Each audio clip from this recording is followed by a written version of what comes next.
नमस्कार, खबर हिमाचल से में आप सभी का फिर से स्वागत है। बर्फबारी के सीजन से निपटने के लिए लोक निर्माण विभाग ने सभी तैयारियां पूर्ण कर ली हैं और अधिकारियों को भी जल्द रिस्टोरेशन कार्य करने के निर्देश दे दिए गए हैं। शिमला में प्रेस वार्ता कर लोक निर्माण मंत्री विक्रमादित्य सिंह ने कहा कि बर्फ के सीजन को देखते हुए विभाग सारी परिस्थितियों से निपटने के लिए पूरे प्रदेश भर में पूरी तरह से तैयार है।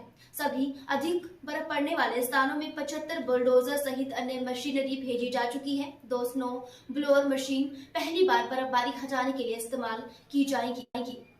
विक्रमादित्य सिंह ने कहा कि PMGSY 3 में 2700 करोड़ के काम केंद्र से मिले और बाकी कार्यों को भी किया जा रहा है। 2700 किलोमीटर की सड़क मार्च तक बन जाएगी। नाबार्ड से 708 करोड़ की लागत से 109 काम चले हुए हैं। 18 करोड़ की लागत से 12 नए वैली ब्रिज बनाए गए हैं जो कि अभी बरसातों में बहुत काम आएंगे।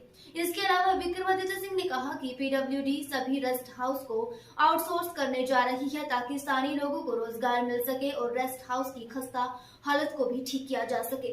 इससे पर्यटक व्यवसाय को भी लाभ होगा। बरसात में हुए भारी नुकसान से निपटने के लिए PWD को 300 करोड़ रुपए NDRF और SDRF से मिले हुए हैं। केंद्र से पूरा सहयोग नहीं मिला और नितिन गडकरी ने जो वादे हिमाचल प्रदेश आने के समय किए थे वो भी पूरे नहीं हुए। वहीं विक्रमादित्य सिंह ने कहा कि 22 जनवरी को होने वाले अयोध्या राम मंदिर के प्राण प्रतिष्ठा कार्यक्रम में शामिल होने का उनको भी न्योता है। इसमें कब शामिल होना है ये फैसला समय अनुसार लिया जाएगा। खबर हिमाचल से के लिए शिमला से विशाल सूद की रिपोर्ट। नमस्कार।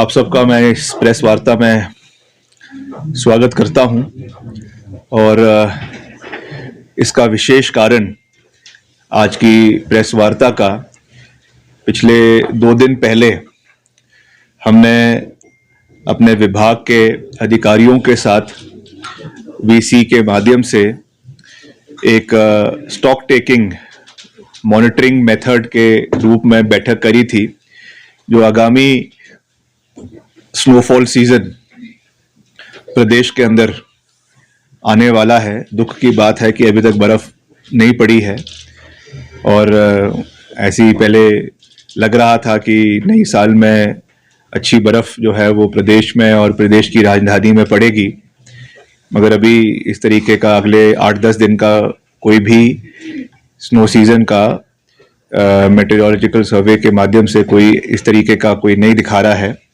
मगर फिर भी our department is well prepared for all eventualities all through the states and particularly in the difficult areas, tribal areas, चाहे वो चंबा के इलाके हैं, चाहे वो मंडी के ऊपरले क्षेत्र के इलाके हैं, कुल्लू मनाली के इलाके हैं, लाहौल स्पीति है, किन्नौर है, शिमला जिला है और कुछ इलाका सिरमौर जिला का जो स्नो उसमें आता है, तो उसके बारे में हमने डिटेल्ड बैठक करी है। तो उसकी कुछ थोड़ी जानकारियां मैं देना चाहूँगा ताकि हम इसमें जिस तरीके से हमारी प्रेपरेशंस है उसकी जानकारी आपको प्राप्त हो सके। इसकी जो 1/4/1/1/2024 को इसकी हमने बैठक जो है सभी जोनल चीफ इंजीनियर्स के साथ, सभी SCs के साथ जो है वो preparedness of the department for winter snow season आगामी जैसे मैंने कहा उसके लिए करी है। और इसमें जितने भी हमारी डिपार्टमेंटल मशीनरी है, जितने भी क्रिटिकल पॉइंट्स है प्रदेश के अंदर, खास करके जैसा मैंने कहा जो हायर पॉइंट्स है, जनजातीय क्षेत्र है, वहाँ पर इमीडिएटली उसमें रेस्टोरेशन और कनेक्टिविटी के लिए विभाग को निर्देश दे दिए गए हैं। डिपार्टमेंट की ओर से 75 बुलडोजर्स, 54 बैकहो एक्सकवेटर्स, 9 ट्रैक एक्सकवेटर्स और 19 ट्रैक एक्सकवेटर्स और जो है skid stairs loaders snow division में हमने इनको तैनात करने के प्रक्रिया शुरू हो गई है। In addition to this 18 number machinery from non snow bound area has also been deployed. जो हमारे निचले इलाके हैं, चाहे कांगड़ा है, चाहे ऊना है, चाहे हमीरपुर है, वहाँ पे जो मशीन्स अवेलेबल थी, JCBs है या पोकलेन्स है, उनको भी हमने टेम्परेरीली अगले 2 महीने के लिए वहाँ से शिफ्ट करके हायर एरियाज में भेजने का निर्णय जो है वो सरकार ने, हमारे डिपार्टमेंट ने लिया है, ताकि वहां पर जो सबसे बड़ा एक समस्या हमको देखने को मिलती है, जिसको मैंने विपक्ष के समय में भी बड़ी गंभीरता से उठाया था जब मैं विपक्ष में था, कि स्नो क्लियरेंस के समय में बहुत धांधली हमको देखने को मिलती है क्लियरेंस का, क्योंकि उसका कोई रिकॉर्ड तो रहता नहीं है, कितनी बर्फ साफ हुई है और उसमें कैसे जो है वो एक भ्रष्टाचार का अड्डा बन गया था। इससे निपटने के लिए हमने कम से कम हायरिंग जो है वो मशीन्स की हमने करी है, और ज्यादा से ज्यादा मशीन्स हमने लोअर एरिया से डिपार्टमेंट की मशीन्स को ही ऊपरले एरियाज में किया गया है। और मैं आपको ये बताना चाहूंगा कि हमने नई मशीनरियां भी ली है। Department has purchase 14 number of backhoe excavators, 3 number skid steer loaders and 2 new snow blower machines. ये पहली बार हिमाचल में दी जा रही है। एक स्नो ब्लोअर को रोडू डिवीजन में रखा गया है और एक को रामपुर डिवीजन में रखा गया है। और ट्रैक एक्सकवेटर्स एंड ये और 2 नंबर आपकी ट्रैक एक्सकवेटर्स। और खास करके जो अभी हमारा सेंट्रल मोटर व्हीकल एक्ट आया है, जिसमें 15 साल की वजह से सारी गाड़ियां जो है वो उनको यूज करने के लिए उस पर प्रतिबंध लगाया गया है। तो उसके चलते ये नई गाड़ियां जो है, हम नई मशीन्स हम ले रहे हैं, और इससे मुझे लगता है कि आने वाले समय में अच्छा हमको एक सहयोग इलाके में और प्रदेश में जितने भी हमारी एक्सकवेशन का कार्य है या रेस्टोरेशन का कार्य है, उसके लिए ये कार्य उसमें ये जो है वो साबित होगा। इसके साथ साथ जो है हमारी 21 करोड़ की लागत से 109, ये इंपॉर्टेंट है, 21 करोड़ रुपए की लागत से 109 नई मशीनरी खरीदी गई है, और 27 करोड़ की लागत से 104 मशीनरी की खरीद अभी प्रक्रिया में है, जिसमें जेसीबीज है, पोकलेन्स है, और आपकी यूटिलिटी व्हीकल्स है, और आपके जो है वो ये जो है टिपर्स है। इनका प्रोसेस जो है वो चला हुआ है, और आवश्यकता अनुसार इन्हें प्रदेश के अलग अलग कोनों में जहां पर भी इसकी आवश्यकता होगी इसको भेज दिया जाएगा। तो ये खास करके मैं पर्टिकुलरली जो आपका स्नो सीजन है उसके बारे में ये जानकारी दे देना चाहता था, एक ओवरऑल व्यू, क्योंकि अब हमारा नया साल भी शुरू हुआ है, और पिछले साल की जो हमारी मोटी अचीवमेंट्स, बड़ी अचीवमेंट्स, मैं माइन्यूट उसमें नहीं जाना चाहूंगा, जो पिछले मेरे खास करके under my leadership in the department जो हमारी एट अ ग्लांस जो हमारी अचीवमेंट्स रही है डिपार्टमेंट की, वो भी मैं आपके सामने रखना चाहूंगा। PMJSY 3 में हमको 254 सड़कों में लगभग 2700 करोड़ रुपए पिछले एक साल में मेरे डिपार्टमेंट को जो है वो केंद्र सरकार से अप्रूव हुए हैं, जिसका बारी बारी हमने जिक्र भी किया है। और इसका आपको जानकर खुशी होगी कि तीनों प्रक्रियाएं इसमें आपकी आती हैं, जो 2700 किलोमीटर है, एक FDR टेक्नोलॉजी है, एक CTB टेक्नोलॉजी है, और एक आपका कन्वेंशनल मेथड्स है। आज सुबह ही मैंने इसमें डायरेक्शंस दिए हैं कि तीनों सड़कों पर अगले एक हफ्ते के अंदर अंदर सारे टेंडरिंग प्रोसेस 2700 किलोमीटर के पूरे हो जाने चाहिए, और उसके बाद ये खुलेंगे, उसकी फाइनेंशियल बिड्स खुलेगी, टेक्निकल बिड्स खुलेगी, और इस महीने यानी जनवरी के एंड तक ये अवार्ड होने शुरू हो जाएंगे। तो मार्च के महीने में इसका काम जो है पूरे प्रदेश के अंदर करीबन 2700 किलोमीटर का कार्य शुरू हो जाएगा। ये अपने आप में सबसे बड़ी अचीवमेंट है कि पहली बार इतना बड़ा पैकेज जो है वो हमारे डिपार्टमेंट को केंद्र सरकार से मिला है। मैंने विधानसभा के अंदर भी उसके लिए केंद्र सरकार का धन्यवाद किया है, और आज मीडिया के माध्यम से भी ऑन रिकॉर्ड इसके लिए मैं केंद्र सरकार का धन्यवाद कर रहा हूं। नाबार्ड जो हमारी विधायक प्राथमिकता है, उसमें भी पिछले एक साल के अंदर हमारे ही सरकार में, हमारे कार्यकाल में 708 करोड़ रुपए की लागत से 109 योजनाएं प्रदेश के अंदर स्वीकृत हुई।